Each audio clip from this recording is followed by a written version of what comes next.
कर्म के हिसाब से अगला जन्म, जैसा कर्म वैसा जन्म। गरुड़ पुराण के अनुसार हर जीव का पुनर्जन्म होता है, यानी वह फिर से जन्म लेता है। नमस्कार मित्रों, आप श्री कृष्ण के भक्त हैं तो कमेंट बॉक्स में लिख दीजिए जय श्री कृष्णा। गरुड़ पुराण के मुताबिक मृत्यु के बाद मनुष्य को कौन सा जन्म मिलेगा, यह उसके कर्म पूर्व जन्म के कर्मों पर निर्भर करता है। अगले और पिछले जन्म के बारे में जानने की उत्सुकता अधिकांश लोगों में होती है। अगले जन्म को लेकर लोगों के मन में जिज्ञासा होती है कि वे मनुष्य बनेंगे या पशु या फिर कीड़े मकोड़े, यदि इंसान बनेंगे। कई लोगों के मन में यह भी सवाल आता है, महिला के रूप में जन्म लेंगे या पुरुष के रूप में। हिंदू धर्म में ऐसा उल्लेख मिलता है कि जो इंसान जन्म लेता है उसकी मृत्यु अवश्य होती है। परंतु क्या आप जानते हैं कि मनुष्य मरने के बाद कौन सी योनि में जन्म लेता है? गरुड़ पुराण हिंदू धर्म के महापुराणों में से एक है। इसमें जन्म, मृत्यु और मृत्यु के बाद की घटनाओं का विस्तार पूर्वक वर्णन मिलता है। इस पुराण में ऐसी कई बातें बताई गई हैं जिन्हें अपनाने से व्यक्ति अपने जीवन की स्थिति सुधार सकता है। इन महापुराणों में गरुड़ पुराण बहुत महत्वपूर्ण है, जो कि सनातन धर्म में किसी व्यक्ति की मृत्यु के बाद पढ़ा जाता है। गरुड़ पुराण में भगवान विष्णु और गरुड़ पक्षी के बीच बातचीत को बताया गया है। साथ ही इसमें व्यक्ति के चरित्र के बारे में भी बताया गया है। ईश्वर की दृष्टि में जो अच्छे कर्म यानी आपके काम होते हैं उसे पुण्य कहा जाता है, और जो बुरे कर्म होते हैं उन्हें पाप कहा जाता है। गरुड़ पुराण में और कठोपनिषद में उल्लेख मिलता है कि मनुष्य धरती पर जो कुछ भी पाप करता है उन सभी पापों की अलग अलग सजा बारी बारी से मिलती है। गरुड़ पुराण के अनुसार जो व्यक्ति अच्छे कर्म करता है उसे स्वर्ग में जगह मिलती है, वहीं बुरे कर्मों के लिए नरक का सामना करना पड़ता है। आज हम आपको इसी के बारे में बताने जा रहे हैं। दोस्तों, गधे, कुत्ते, बिल्ली, सांप, बंदर, गिरगिट, बकरा, भेड़िया, गाय, कछुआ, कीड़े मकोड़े, कोई पशु पक्षी, पेड़ पौधे, स्त्री में जन्म इत्यादि में हर पापी मनुष्य का जन्म होता है। नमस्कार मित्रों, स्वागत है सनातन ज्ञान कथा के एक नई प्रस्तुति में।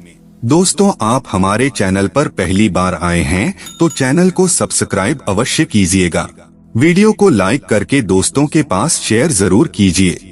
यहाँ सबसे पहले आपको यह जानना जरूरी है, क्या सच में पूर्ण जन्म होता है? मित्रों, इस बात को एक उदाहरण से समझते हैं। कई बार बालक जब जन्म होता है तो उनमें किसी प्रकार का दोष होता है। कई बालक किन्नर पैदा हो जाते हैं या फिर ऐसे पैदा होते हैं जिनको कोई शारीरिक दोष होता है, जैसे कोई जन्म से ही विकलांग पैदा होता है या जन्म से ही देखने में असमर्थ होता है। ऐसा भी होता है कई बच्चे को जन्म से ही मल मूत्र का द्वार नहीं होता है। ऐसा होने के पीछे विज्ञान अपना तर्क अलग ही देता है, पर हम शास्त्र के अनुसार बताएंगे इस जीवन में बच्चे को उसके पिछले जन्म के कर्मों के आधार पर कष्ट भोगना तय होता है, इसलिए शारीरिक असमर्थता पैदा होने के साथ ही आती है। गरुड़ पुराण में लिखा हुआ है कि पांडव भाइयों को अलग अलग घरों में जन्म अपने अपने कर्मों के अनुसार मिला था। गरुड़ पुराण में विस्तार से बताया गया है कि जब तक शिशु माँ की कोख में रहता है तब तक उसे पिछले जन्म का सब कुछ याद रहता है। उसे यह भी स्मरण होता है कि उसने पिछले जन्म में क्या क्या कर्म किए, और दुखी होकर वह जीव ईश्वर से यही प्रार्थना करता है कि इस जीवन में वह सत्कर्म करेगा और भगवान का नाम जपता रहेगा। शिशु माता के गर्भ से निकलकर इस पृथ्वी लोक पर आता है, ईश्वर की उसकी स्मृति खत्म कर दी जाती है, यानी कि उसके दिमाग से पिछले जन्म का बातें भुला दिया जाता है, और वह जीव फिर से सब कुछ मोह माया में कुछ ऐसा उलझ जाता है कि परमात्मा के लिए उसके पास समय ही नहीं बचता है। आइए अपने टॉपिक पर वापस आते हैं। किस क्रम के अनुसार से मिलता है अगले अलग अलग जन्म? पहले कछुए का जन्म। माता पिता को कष्ट पहुंचाने वाली संतान या भाई बहन को प्रताड़ित करने वाले मनुष्य कछुआ की योनि में जन्म लेती है। कई बार गलत कार्य करने वाले यह सोचते हैं कि कोई उन्हें देख नहीं रहा है, इसीलिए कई बार लोग ऐसे पाप कर देते हैं जिनके गंभीर परिणाम इस जीवन अलावा अगले जीवन में भी भुगतने पड़ते हैं। दोस्तों, कछुए का जीवन काल बहुत लंबा होता है। कछुआ 20 या 30 साल नहीं जीता, बल्कि उसका जीवन काल 200 से 300 वर्षों के बीच का होता है, यानी कि इस अपराध की सजा बेहद लंबी है और बहुत कठिन है। स्त्री का जन्म किसे मिलता है? गरुड़ पुराण के अनुसार जब आत्मा को नया जन्म मिलता है तो जन्म पुरुष का हो या स्त्री का, आत्मा को उस शरीर के अनुरूप व्यवहार में ढलकर अपना कर्म करना होता है। शरीर के जरिए कर्म करके ही एक आत्मा अपने जन्म के उद्देश्य को सार्थक भी बना सकती है और निरर्थक भी। अच्छे कर्म करके आत्मा मुक्ति के मार्ग की ओर अग्रसर हो सकती है और बुरे कर्म करके अपनी स्थिति को भविष्य में बदतर बना सकती है। यदि कोई पुरुष महिलाओं वाला आचरण करता है, स्वभाव में महिलाओं वाली आदतें ले आता है, तो ऐसे पुरुषों को अगले जन्म में स्त्री का रूप मिलता है। बंदर की योनि। इस जन्म में मनुष्य योनि मिलने का अर्थ यह नहीं है कि अगला जन्म भी इसी योनि में मिलेगा, क्योंकि जीवन मरण और अगला जन्म सब कुछ कर्मों के आधार पर ही तय होता है। व्यक्ति जन्म लेता है जो अपने मालिक का विश्वसनीय होकर अपने मालिक का विश्वास तोड़ देता है, जिसका सामान्य जीवन काल 20 वर्ष का होता है। दोस्तों, धर्म ग्रंथों में इसके पीछे का कारण कर्म फल दोष बताया गया है। गरुड़ पुराण में मनुष्य के हर कर्म का लिखा जोखा दिया गया है, जो कि केवल उसके पाप पुण्य का निर्धारण करते हैं, बल्कि मरने के बाद मिलने वाली सजा और अगले जन्म की योनि के बारे में भी बताते हैं। जो व्यक्ति लूटपाट, जानवरों का सताना और शिकार करके अपने परिवार का पालन पोषण करता है, उसे अगले जन्म में किसी कसाई के हाथों मृत्यु प्राप्त होती है, यानी वह जानवर का जन्म लेता है। गरुड़ पुराण के मुताबिक जो व्यक्ति मृत्यु के समय भगवान का नाम लेता है तो भगवान उसकी मुक्ति का मार्ग खोल देते हैं। यही वजह है कि शास्त्रों में मरते समय राम नाम लेना महत्वपूर्ण बताया गया है। अगला है गधे का जन्म कौन भोगता है।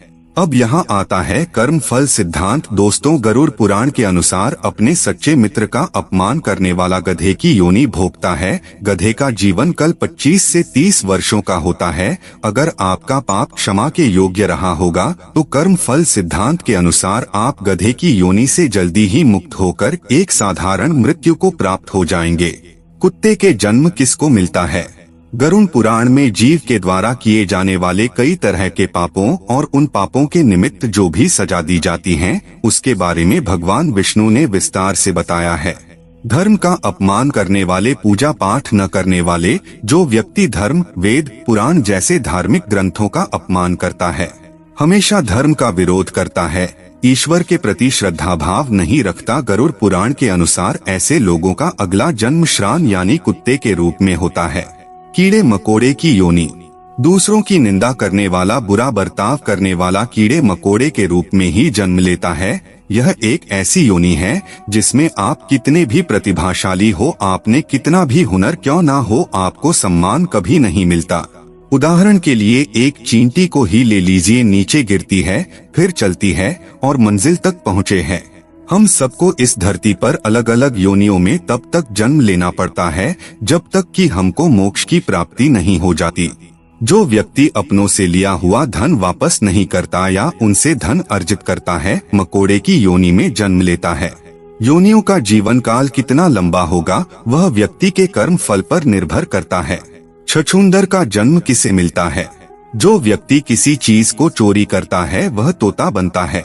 वही सुगंधित पदार्थ की चोरी करने वाला व्यक्ति छछूंदर के रूप में जन्म लेता है। किंतु यदि अपराध चोरी से बड़ा हो तो और भी कष्टदायी योनि प्राप्त होती है। किन लोगों का होता है उल्लू में पुनर्जन्म। अपनी चालाकी के चलते जो लोग दूसरों को मूर्ख बनाकर ठगी करते हैं और उनका लाभ उठा लेते हैं या काम निकलवा लेते हैं, ऐसे लोगों को मृत्यु के बाद नरक में स्थान मिलता है। साथ ही ऐसे लोग अगले जन्म में उल्लू के रूप में जन्म लेते हैं। जो व्यक्ति पराई स्त्री से संबंध बनाता है उसे कौन सा योनि भोगना पड़ता है। जो व्यक्ति पराई स्त्री से संबंध बनाता है उसे नरक में जाना पड़ता है। गरुड़ पुराण के अनुसार ऐसे पुरुष को वहाँ उसे कई कष्ट भोगने पड़ते हैं और इसके बाद उसे अलग अलग योनियों में एक के बाद एक कई जन्म लेने पड़ते हैं। वह सबसे पहले भेड़िया बनता है, फिर एक कुत्ते के रूप में जन्म लेता है, उसके बाद सियार, फिर गिद्ध, फिर शाम, फिर कौवा और अंत में बगुला बनता है। इन सब योनियों के कष्ट उसे फिर से मनुष्य करने की प्राप्ति होती है। ऐसी शादीशुदा महिला जो किसी गैर मर्द के साथ संबंध बनाती है उसे नरक की यातनाएं भोगनी पड़ती है और ऐसी महिला अगले जन्म में छिपकली, सांप या फिर चमगादड़ के रूप में जन्म लेती है। लेकिन जो व्यक्ति किसी स्त्री के साथ जबरदस्ती संबंध बनाता है उसे तो नर्क भोगने और कई योनियों में जन्म लेने के बाद मनुष्य योनि में किन्नर के रूप में जन्म मिलता है। फजुल के गाली गलौज करने वाले को कौन सा योनि मिलता है। दोस्तों, माना जाता है कि कंठ में माँ सरस्वती वास करती हैं।